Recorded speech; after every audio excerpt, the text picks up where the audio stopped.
YouTube? This is Cover 2 Credits coming at you today from my home, our studio number 2, if you will.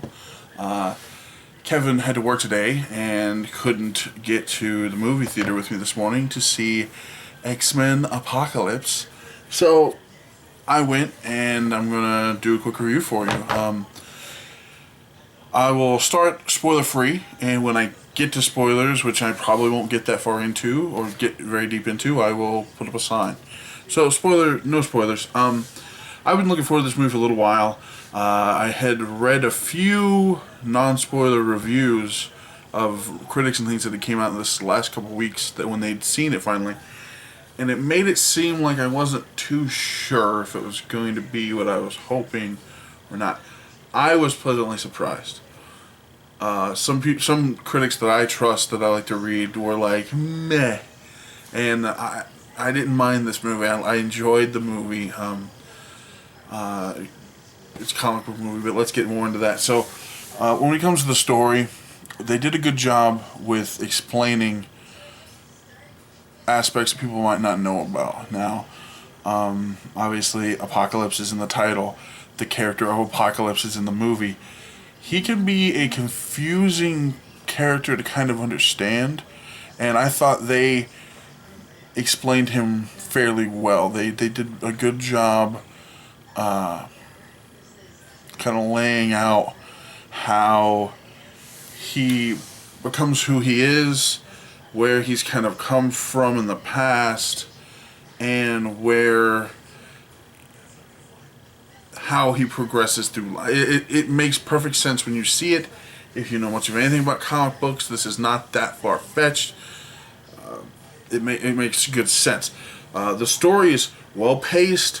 I thought, some people are going to have the problem with, well, that's convenient, and this is convenient, and this falls into place rather quickly. But, again, Civil War had that same aspect where there were some things that seemed very simple, but you kind of have to suspend disbelief a little and give it that. That was part of the problem, I think, with some people that didn't like the movie, was some things fell into place very precisely and almost too easily, and I think sometimes that can be an issue. Characters, these are a lot of characters that we'd seen in Days of Future Past. There are some new ones, but with some returning. I enjoyed them. New guys, old characters, a few surprises. There weren't any characters other than maybe one that I thought everybody else did great. There was one that is kind of getting the whole, she's just kind of meh, and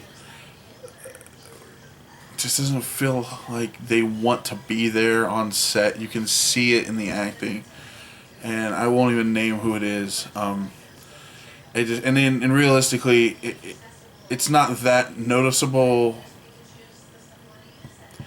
Really, I mean, it's not like it's a blaring error. It just felt off to me personally. But other than that, I thought the characters were great. Everybody's got a good curve, whether they're going, whatever goes on with them, it's done well, and there weren't any real big blaring errors where I felt out of place with what was going on. I thought everything seemed to be doing well and was very to the point, very very aimed. Everything was contained. We weren't getting very far out of the realm of what we were doing. This story gets very big very fast, and what I mean by that is like a worldwide aspect, and I thought they handled that well. Dealing with something on that big of scale can be an issue, and I thought they did it well. I'm going to say, if you're going to go see a movie this weekend and you've seen any of the other X-Men movies, go see this one. It's a good movie, enjoyable, fun to see in the theaters. We saw it with a decent crowd. There is an after-credit scene. I'm going to give it a 8 out of 10. I mean, it's a pretty good movie, and realistically, other than maybe one actor or actress, I didn't really find that many problems. And I mean, Obviously, some people are going to go out there looking for problems. And I know Kevin's not that big of an X-Men fan. He probably wouldn't have rated it as high as I did. But he never... He doesn't like anything. I mean, he knows that. Whatever. But this... like I said, I'm going to recommend go see this movie. Now, spoilers. Now I'm going to cover spoilers. If you haven't seen it and you don't want spoilers, stop watching the movie. Stop watching it right now. Stop. I'm talking to you. You're going to see the movie tomorrow? Stop watching it right now. Come back tomorrow. So, you've been warned. Spoilers. I want to go through characters really quick on some things that I really thought were cool and name people and things like that. I thought they did Nightcrawler amazingly. The guy that played him, the voice, the way they did the action with him, I enjoyed it very much. Now, everybody said Wolverine's not going to be in this movie. Wolverine wasn't in this movie because Weapon X was. Now, people are like, that's the same thing. It is the same thing.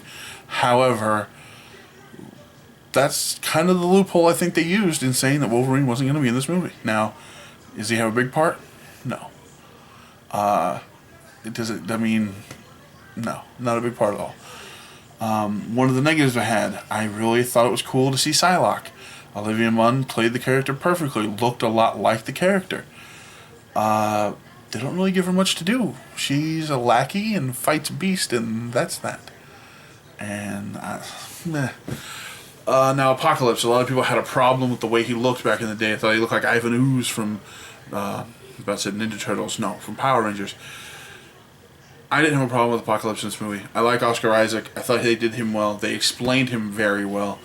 The only part I had a problem with Oscar Isaac was part of the story, and I'll get to that in a few minutes here. Then, one of the high points of the movie, Quicksilver's back again from Days of Future Past. And you see in the trailer, there's the scene where he's running through an explosion. That is a great scene again of the slow motion running. Every time they bring this in, they just knock it out of the park. It was fun and great again. Now, two little gripes I had. Well, maybe one, not two. One question and gripe. With the story. Apocalypse brings in his 4 horsemen. He looks for people with power to increase their power, to make them kind of his guard. He finds Storm in the same city he lives in. It was very convenient, but that's fine. Then Storm knows where to find Psylocke. There's 2. Again, convenient. Oh, and then Psylocke knows where to find Angel. Oh, okay. Convenient. Now, some people said, how did they find Magneto? Nobody knew where to find him. And I said, well, they did. Because when Apocalypse uses his I'm going to touch the TV and learn power, he cycles through a channel showing Magneto, saying what city he was in Poland, I believe.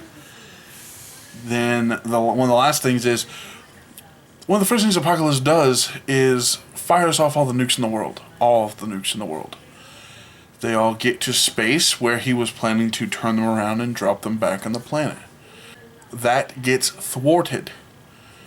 But no one brings up all the nukes that are in space surrounding the Earth, between the Earth and the Moon. That seems to be a big issue. Other than that, I really didn't have any problems with this movie. I enjoyed a lot of it. It was a lot of fun. I recommend go see this movie. Next week is Ninja Turtles. I'm excited. Kevin's excited.